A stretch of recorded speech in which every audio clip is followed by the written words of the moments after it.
ॐ श्रीपरमात्मने नमः। अथ द्वितीयोऽध्यायः। साङ्ख्ययोगः। सञ्जय उवाच तं तथा कृपयाविष्टम् अश्रुपूर्णाकुलेक्षणम् विषीदन्तमिदम् वाक्यम् उवाच मधुसूदनः। श्रीभगवानुवाच कुतस्त्वाकश्मलमिदम् विषमे समुपस्थितम् अनार्यजुष्टमस्वर्ग्यम् अकीर्तिकरमर्जुन। क्लैब्यम् आस्मगमः पार्थ नैतत्त्वय्युपपद्यते। क्षुद्रम् हृदय दौर्बल्यम् त्यक्त्वोत्तिष्ठ परन्तप। अर्जुन उवाच कथम् भीष्ममहम् सङ्ख्ये द्रोणम् च मधुसूदन इषुभिः प्रतियोत्स्यामि पूजार्हावरिसूदन। गुरून् हत्वा हि महानुभावान् श्रेयो भोक्तुम् भैक्ष्यमपीह लोके। हत्वार्थकामांस्तु गुरूनिहैव भुञ्जीय भोगान् रुधिरप्रदिग्धान् न चैतद्विद्मः कतरन्नो गरीयः। यद्वा जयेम यदि वा नो जयेयुः यानेव हत्वा न जिजीविषामः तेव स्थिताः प्रमुखे धार्तराष्ट्राः। कार्पण्यदोषोपहतः स्वभावः पृच्छामि त्वाम् धर्मसम्मूढचेताः। यच्छ्रेयस्यान्निश्चितम् ब्रूहि तन्मे शिष्यस्तेऽहम् शाधि माम् त्वाम् प्रपन्नम्। न हि प्रपश्यामि ममापनुद्यात् यच्छोकमुच्छोषणमिन्द्रियाणाम् अवाप्य भूमावसपत्नमृद्धम् राज्यम् सुराणामपि चाधिपत्यम्। सञ्जय उवाच एवमुक्त्वा हृषीकेशम् गुडाकेशः परन्तपः न योत्स्य इति गोविन्दम् उक्त्वा तूष्णीम् बभूवः। तमुवाच हृषीकेशः प्रहसन्निव भारत सेनयोरुभयोर्मध्ये विषीदन्तमिदम् वचः। श्रीभगवानुवाच अशोच्यानन्वशोचस्त्वम् प्रज्ञावादांश्च भाषसे गतासू न गतासूंश्च नानुशोचन्ति पण्डिताः। न त्वेवाहम् जातु नासम् न त्वम् नेमे जनाधिपाः न चैव न भविष्यामः सर्वे वयमतः परम्। देहिनोऽस्मिन् यथा देहे कौमारम् यौवनम् जरा तथा देहान्तरप्राप्तिः धीरस्तत्र न मुह्यति। मात्रा स्पर्शास्तु कौन्तेय शीतोष्णसुखदुःखदाः आगमापायिनो नित्याः तांस्ति तितिक्षस्व भारत। यं हि न व्यथयन्त्येते पुरुषम् पुरुषर्षभ समदुःखसुखम् धीरम् सोऽमृतत्वाय कल्पते। नासतो विद्यते भावः नाभावो विद्यते सतः उभयोरपि दृष्टोऽन्तः त्वनयोस्तत्त्वदर्शिभिः। अविनाशि तु तद्विद्धि येन सर्वमिदम् ततम् विनाशमव्ययस्यास्य न कश्चित् कर्तुमर्हति। अन्तवन्त इमे देहाः नित्यस्योक्ताः शरीरिणः अनाशिनो प्रमेयस्य तस्माद्युध्यस्व भारत। य एनम् वेत्ति हन्तारम् यश्चैनम् मन्यते हतम् उभौ तौ न विजानीतः नायम् हन्ति न हन्यते न जायते म्रियते वा कदाचित् नायम् भूत्वा भविता वा न भूयः। अजो नित्यः शाश्वतोऽयम् पुराणः न हन्यते हन्यमाने शरीरे। वेदा विनाशिनम् नित्यम् य एनमजमव्ययम् कथम् स पुरुषः पार्थ कम् घातयति हन्तिकम्। वासांसि जीर्णानि यथा विहाय नवानि गृह्णाति नरोपराणि तथा शरीराणि विहाय जीर्णानि अन्यानि संयाति नवानि देहि। नैनम् छिन्दन्ति शस्त्राणि नैनम् दहति पावकः न चैनम् क्लेदयन्त्यापः न शोषयति मारुतः।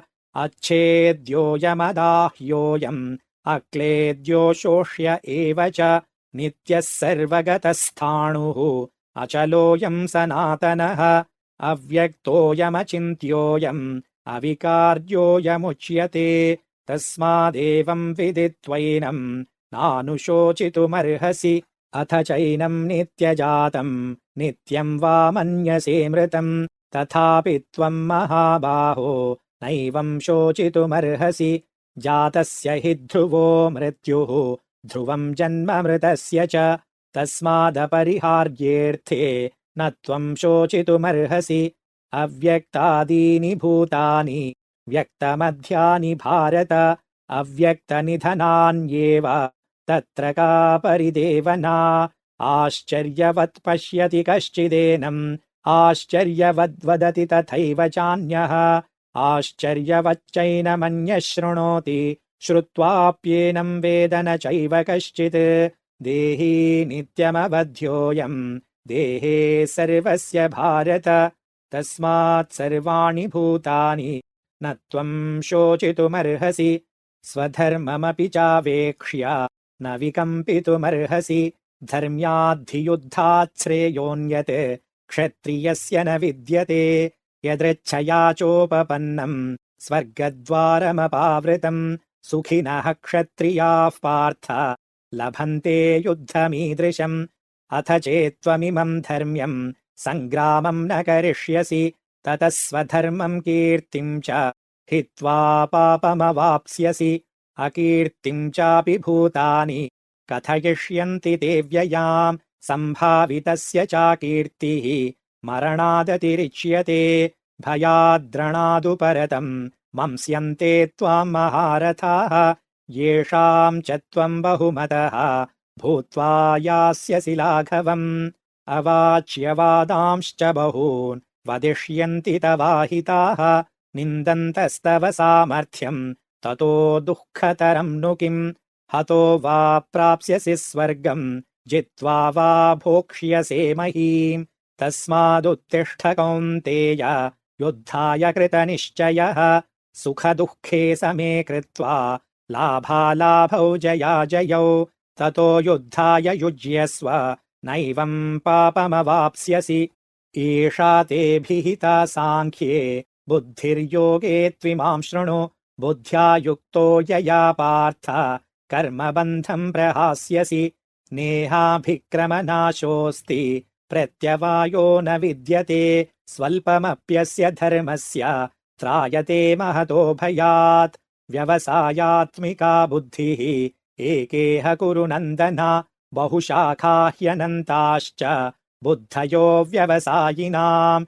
यामिमाम् पुष्पिताम् वाचम् प्रवदन्त्यविपश्चितः वेदवादरताः पार्थ नान्यदस्तीति वादिनः कामात्मानः स्वर्गपराः जन्मकर्मफलप्रदाम् क्रियाविशेषबहुलाम् भोगैश्वर्यगतिम् प्रति भोगैश्वर्यप्रसक्तानाम् तयापहृतचेतसाम् व्यवसायात्मिका बुद्धिः समाधौ न विधीयते त्रैगुण्यविषया वेदाः निस्त्रैगुण्यो भवार्जुन निर्द्वन्द्वो नित्यसत्त्वस्थः निर्योगक्षेम आत्मवान् यावानर्थ उदपाने सर्वतः सम्प्लुतोदके तावान् सर्वेषु वेदेषु ब्राह्मणस्य विजानतः कर्मण्येवाधिकारस्ते मा फलेषु कदाचन मा कर्मफलहेतुर्भूः मा ते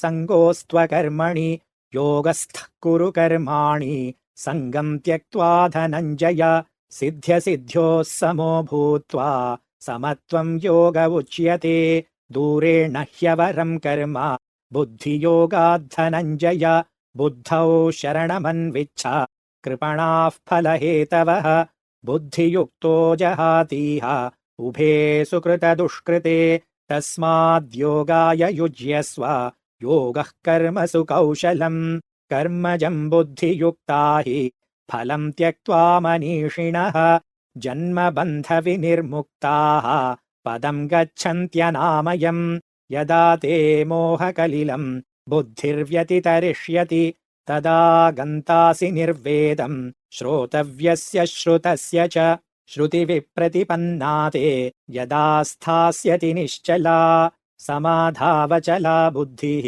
तदा योगमवाप्स्यसि।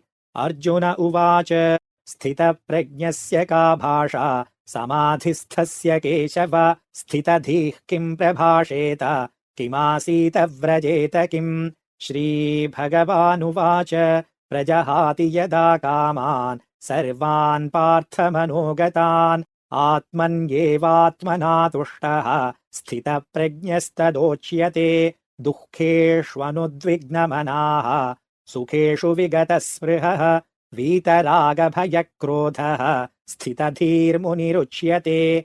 यः सर्वत्रानभिस्नेहः तत्तत्प्राप्य शुभाशुभम् नाभिनन्दति न द्वेष्टि तस्य प्रज्ञा प्रतिष्ठिता। यदा संहरते चायम् कूर्मोऽङ्गानीव सर्वशः इन्द्रियाणीन्द्रियार्थेभ्यः तस्य प्रज्ञा प्रतिष्ठिता।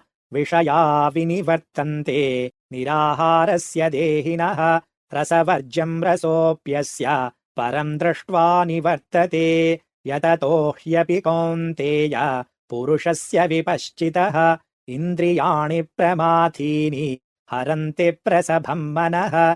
तानि सर्वाणि संयम्य युक्त आसीत मत्परः वशे हि यस्येन्द्रियाणि तस्य प्रज्ञा प्रतिष्ठिता। ध्यायतो विषयान् पुंसः सङ्गस्तेषूपजायते सङ्गात् सञ्जायते कामः कामात् क्रोधोऽभिजायते क्रोधाद्भवति सम्मोहः सम्मोहात् स्मृतिविभ्रमः स्मृतिभ्रंशात् बुद्धिनाशः बुद्धिनाशात् प्रणश्यति। रागद्वेषवियुक्तैस्तु विषयानिन्द्रियैश्चरन् आत्मवश्यैर्विधेयात्मा प्रसादमधिगच्छति। प्रसादे सर्वदुःखानाम् हानिरस्योपजायते प्रसन्नचेतसो ह्याशु बुद्धिः पर्यवतिष्ठते। नास्ति बुद्धिरयुक्तस्य न चायुक्तस्य भावना न चाभावयतः शान्तिः अशान्तस्य कुतः सुखम्। इन्द्रियाणाम् हि चरताम् यन्मनोऽनुविधीयते तदस्य हरति प्रज्ञाम् वायुर्नावमिवाम्भसि। तस्माद्यस्य महाबाहो निगृहीतानि सर्वशः इन्द्रियाणीन्द्रियार्थेभ्यः तस्य प्रज्ञा प्रतिष्ठिता। या निशा सर्वभूतानाम् तस्याम् जागर्ति संयमी यस्याम् जाग्रति भूतानि सा निशा पश्यतो मुनेः। आपूर्यमाणमचलप्रतिष्ठम् समुद्रमापः प्रविशन्ति यद्वत् तद्वत्कामायम् प्रविशन्ति सर्वे स शान्तिमाप्नोति न कामकामी। विहाय कामान् यः सर्वान् पुमांश्चरति निःस्पृहः निर्ममो निरहङ्कारः स शान्तिमधिगच्छति। एषा ब्राह्मी स्थितिः पार्थ नैनाम् प्राप्य विमुह्यति स्थित्वा स्यामन्तकालेऽपि ब्रह्मनिर्वाणमृच्छति। ॐ तत्सदिति श्रीमद्भगवद्गीतासु उपनिषत्सु ब्रह्मविद्यायाम् योगशास्त्रे श्रीकृष्णार्जुनसंवादे साङ्ख्ययोगो नाम 2. अध्यायः।